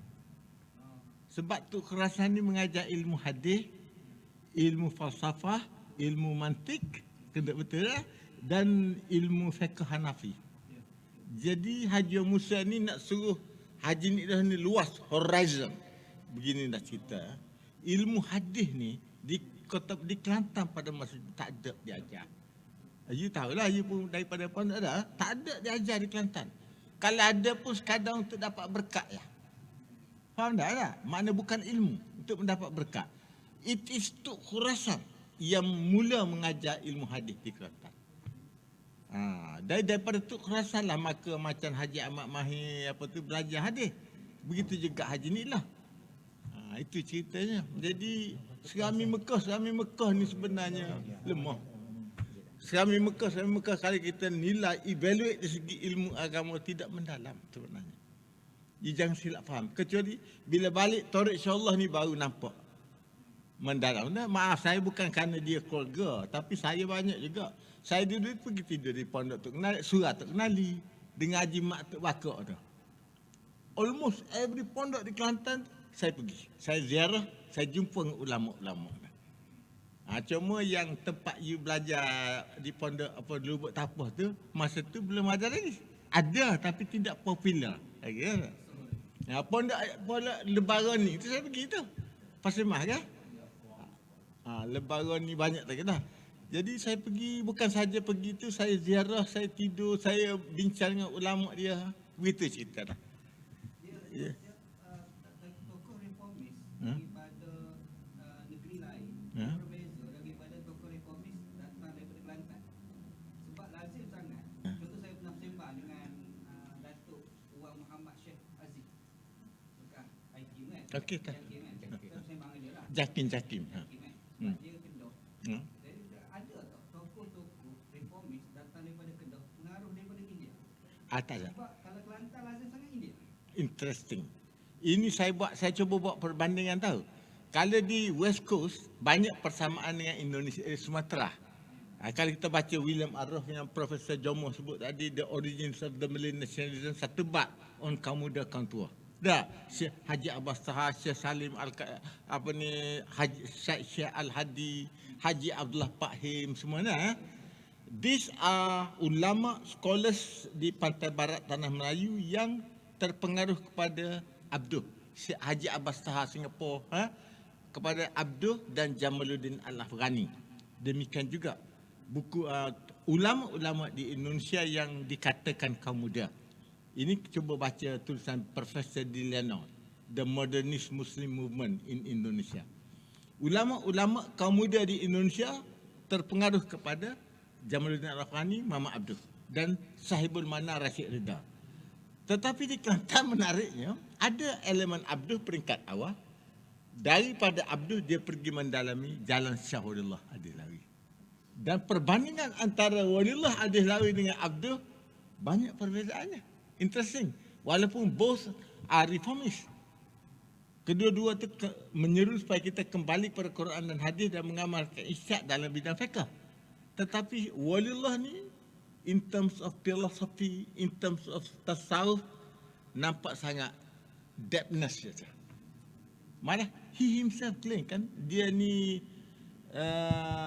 penutup kepada segala falsafah. Dia ada kata tu. Dan ilmu-ilmu hadis kerana Waliullah lah, maka India mengatasi. You tahulah tu, Ustaz Wanji mesti tahu di India kan, mengatasi ilmu di Mesir. Ini diakui oleh Sahibul Mana Rashid Ridha. Waji ya, ini diakui oleh Sahibul Mana Rashid Ridha. Semasa dia pergi ziarah melawat Darul Ulum Diban, dia terpegun.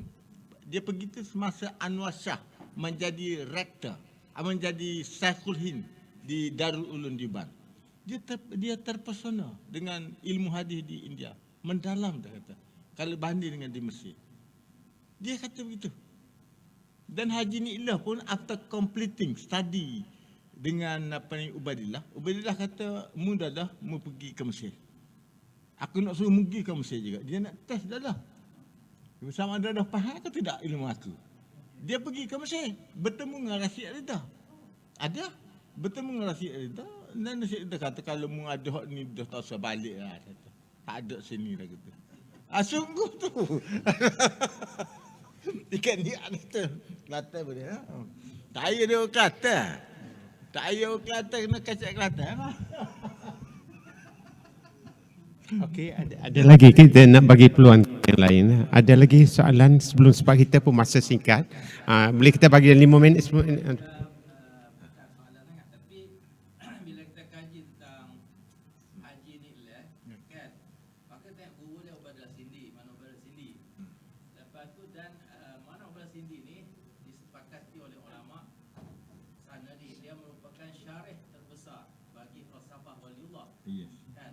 Tetapi kita, bagi saya lah, kita untuk kajian tentang sebenar pemikiran Waliullah lebih besar lagi.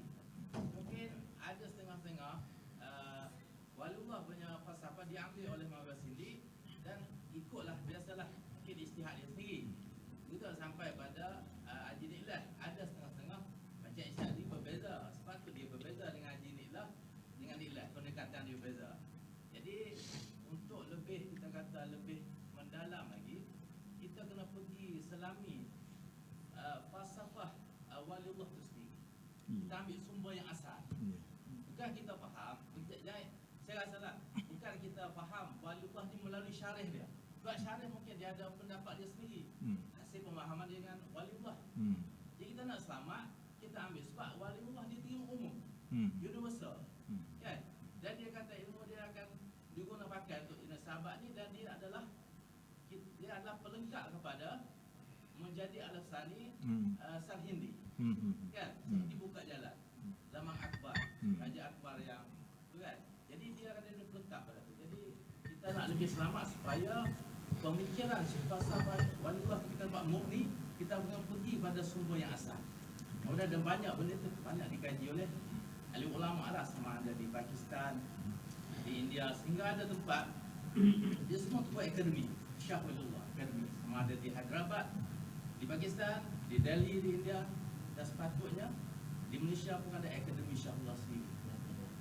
Itu sesuai dan pertemuan oleh Pakatan Tuan Sabah lah tu akademi. Akademi Shah Waliullah. Tu nimu tu. Tak, saya rasa Saya interesting gini ya. Saya banyak mendapat jalan insya-Allah melalui lorong Ubadillah. Sebab saya dapat melalui Haji Niklah dan Haji Niklah lah. Tak, saya agree. We ourselves have to go to Syahudullah. Lorong Syahudullah melalui yang sampai ke Ubadillah, lorong Maulana Abdul Aziz, lorong Maulana Rashiduddin, Rafiduddin, Maulana Abdul Ghani, anak insya-Allah. Kemudian turun kepada Ismail Asy'ari. Ismail Asy'ari tahu dah, cucu dia. Kemudian turun kepada Maulana Qasim, pengasas Darul Ulum Dewan. Ini alim besar ni.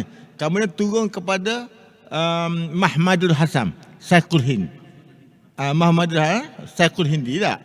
Kemudian turun kepada Ubaidillah, baru turun kepada Haji Niklah. Baik. Itu satu lorong, tapi bagi Syahudullah, bagi Ubaidillah, dia claim dia yang faham Syahudullah.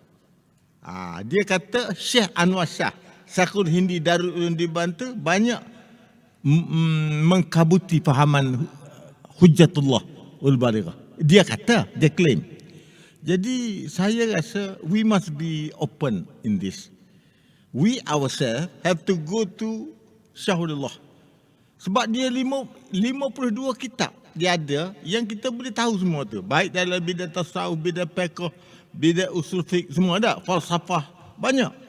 Sata'at apa lamhat apa ni tasawuf dah. Jadi maknanya we ourselves have to go. Cumanya saya tak boleh buat masa sekarang, saya masih lagi go via Ubaidillah. Saya memahami, saya tidak belajar dengan Ubaidillah. Saya belajar dengan sikit-sikit dengan Haji Niklah. Tapi saya memahami sata'at itu melalui lorong Jalbani.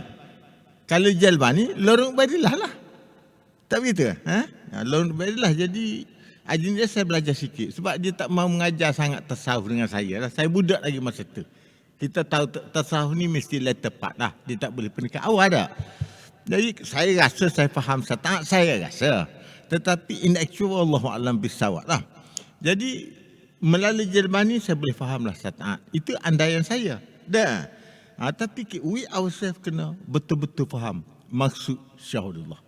Saya rasa begitu. Saya agree tu dari segi cadangan you tu. Jangan kita melalui satu lorong. Sebab pecahan selepas Syahullah ni banyak. In fact, Sir Syed Ahmad Khan yang disebut tadi pun ada sikit sebanyak imbasan Waliullah. Tetapi dia go through modern side lah. Kalau sekiranya Maulana Qasim ada lorong insya-Allah juga, dia pengasas Darul Ulum Dewan. Yang tadi Aligah Syed Ahmad Khan. Yang satu lagi ni apa ni, lorong insya-Allah juga. Allah banyak orang claim dia ni lorong insya-Allah. Jadi which is which. But I don't think Ahmad Khan boleh memahami Waliullah sebagaimana Ubaidillah faham. Saya rasa Ahmad Khan lebih banyak apologetic. You agree tidak?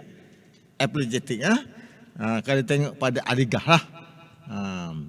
Jadi saya rasa itulah, saya rasa penting kalau nak restructure balik sebagaimana you kata, saya setuju. ini perlu PMX lah. peringkat itu, dia tak boleh peringkat bawah ni, peringkat yang menguasai negara. Yang mewujudkan kalau kita di UIA dulu, tauhid epistemologi. Bagaimana nak terjemahkan dalam fakulti ekonomi. Hatta di nama fakulti ekonomi, kuliah ekonomi. Nama, suka benar nama, istilah. Sebab itu saya dalam satu dilema predikamen umat Islam semasa ialah penggunaan istilah ulama. Sebab bila katakan ulama, al-ulama warasatul anbiya. Jadi tak boleh soal. Persoalan saya, siapa ulama? Ini dilema predikamen ni. Kalau orang yang dikatakan ulama menjadi pentadbir negeri. Satu majlis saya tanya, saya dipanggil lah kononnya. Gawat 2009 dulu.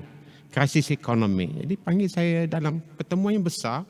Pembangkang ada, pemerintah ada. Pergerakan kajian ada. Dia berceramah berkaitan dengan macam ceramah agama, ceramah dan sual.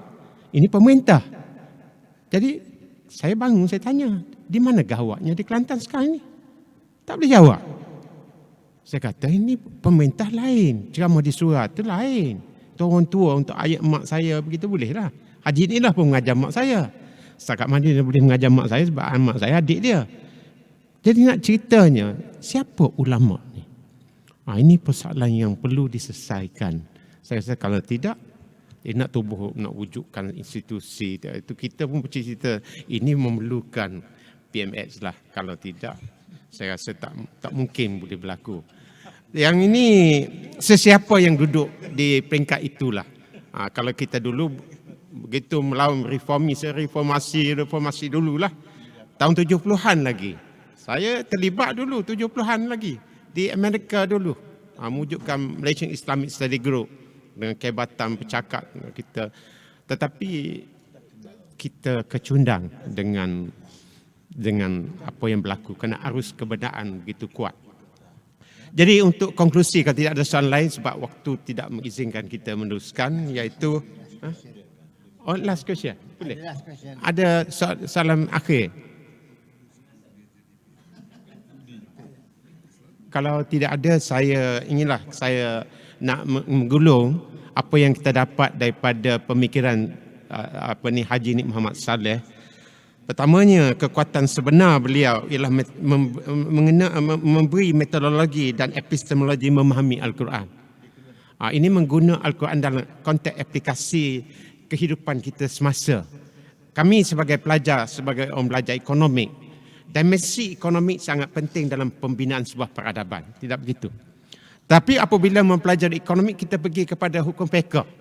Hingga wujudnya institusi dinamakan Islam sebelum apa nama institusi.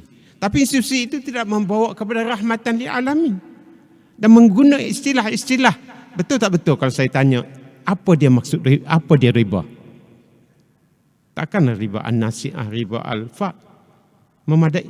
Dalam konteks muamalat semasa, mungkin Profesor Jomo boleh explain, business transaction itu cukup dinamik.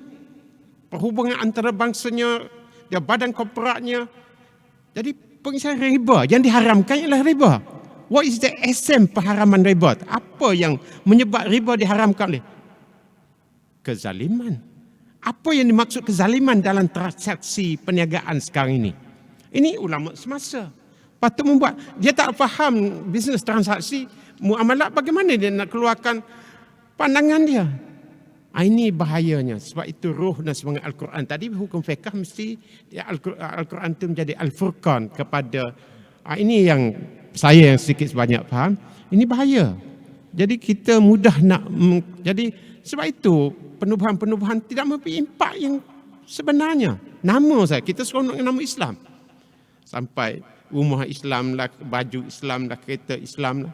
Kalau sampai peringkat begitu, harga kita. Saya menakutkan. Dahulu saya terlibat dengan UIA. Bila saya nak wujud fakulti ekonomi tu, saya tanya, apa yang membeza kita dengan fakulti ekonomi? UKM. Apa yang membezakan kita? Apa yang menyebabkan kita kuliah ekonomi? Sedap nama kuliah ekonomi. Apa yang membezakan kita dengan? Ini satu terminologi yang kita suka bermain-main dengan teknologi. Kita dalam aktivis dan sebagainya. Yang tanya sikit. Adakah bank Islam yang ada sekarang ni betul-betul bank Islam? Dia jawab. Jauh kan? Profesor jauh kena jawab. Penggulungan cukup. Yalah, kita ni saya katakan tadi, saya tak suka pergi on technicality. Suka suku. Ini tentang bank Islam, suku. Jadi saya tak faham sangat on keuangan tu. The technicality, suka inilah, ni jual murabahah. Murabahah beli dan jual. Dikenakan jumlah keuntungan. Akad, penting sangat akad ni. Tapi sekarang pun tak berjabat tangan pun. Jadi kan fixed deposit pun adalah bank Islam dah. Ada perkiraan tu masuk. Jadi saya don't play with the technicality. Play falsafah. Di sini saya tak mampu nak memikirkan apakah yang sepatutnya institusi kewangan berperanan, tapi ia mesti dah dalam konteks ekonomi, penyusunan ekonomi. Dalam konteks penyusunan ekonomi di mana semangat yang Soni Aziz katakan tadi, akhlak yang menyentuh taharah, keyakinan kepada ilahi yang mutlak, ikbat, tunduk kepada kebenaran, samahah, cinta, inilah ihsan, semangat ihsan dalam kita bermuamalat, dan akhirnya keadilan. Bukan pasti keadilan, kemuncaknya. Dia orang dua-dua ni keadilan, saya tak pernah keadilan. Tiga. Tak tahu saya tak. Tapi saya tak pernah. Saya tak terlibat dengan keadilan. Satu ketika penyokong mengidolakan satu ketika dulu pelajar. Kedua yang Haji Nik Saleh menyumbang bagi pandangan saya ialah membina kaedah kembali kepada Al-Quran. Kaedah memahami Al-Quran itu. Dalam sosial yang belajar Quran pada hemat saya lah, mesti memahami social political reality, space and time semasa. Yang ini mesti dilengkapkan ilmu social science, sains sosial, humanity. Baru boleh kita faham. Kalau nak faham itu, bagaimana nak faham Quran dalam konteks semasa ni?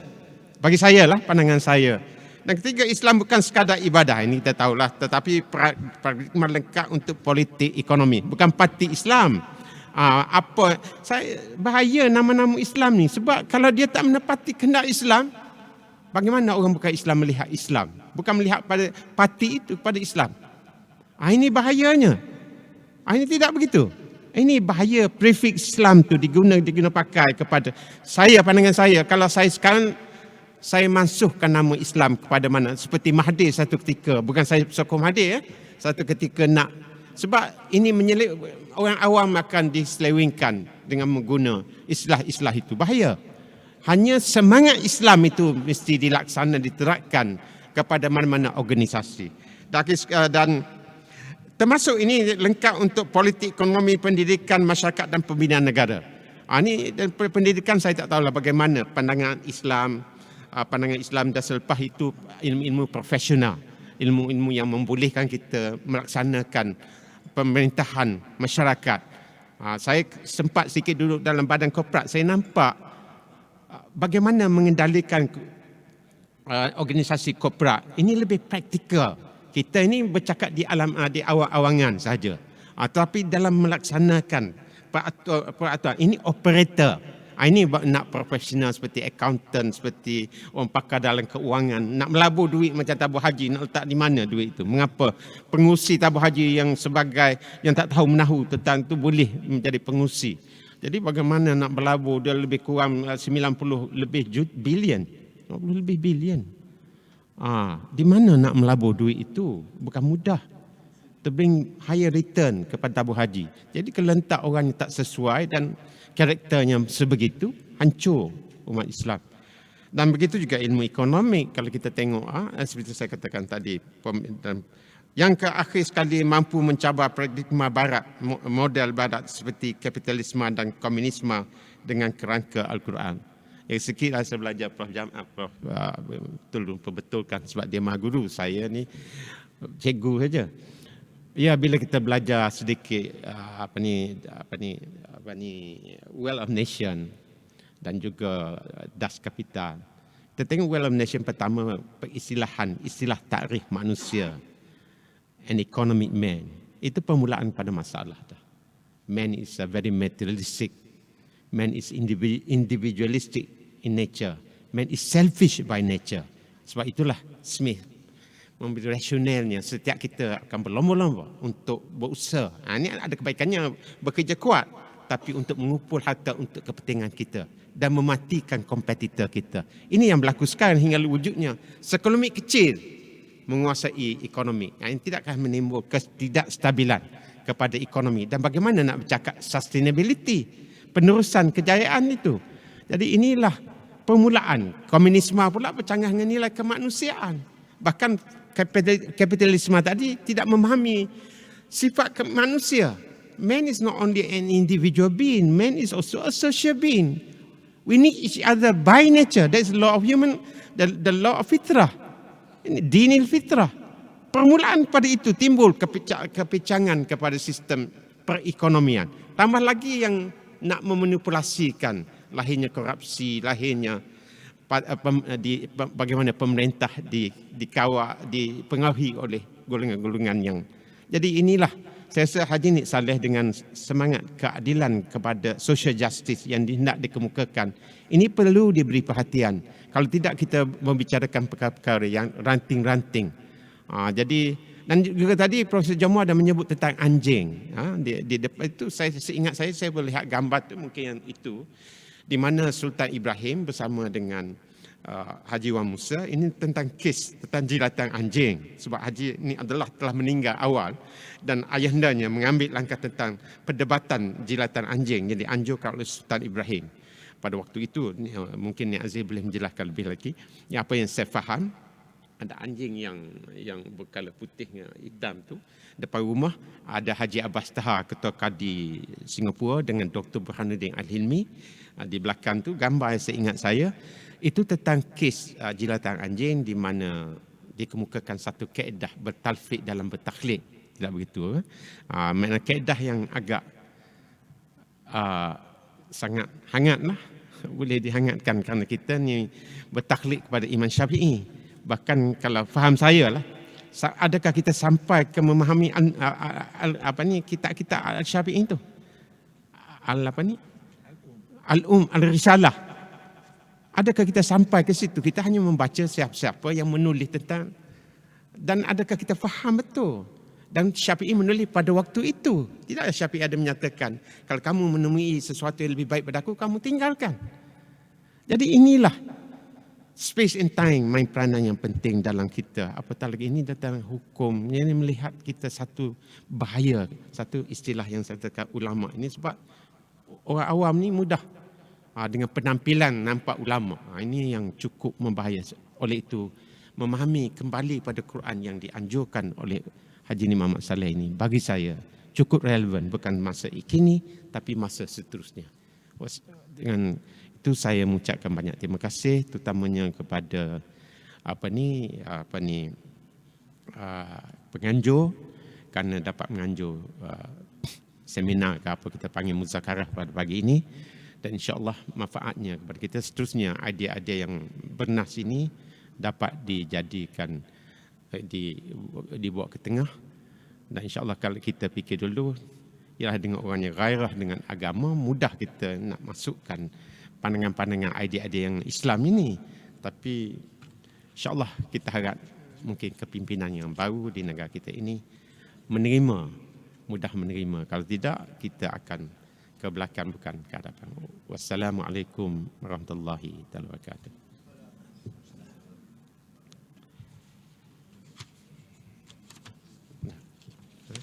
Dah cukup dah.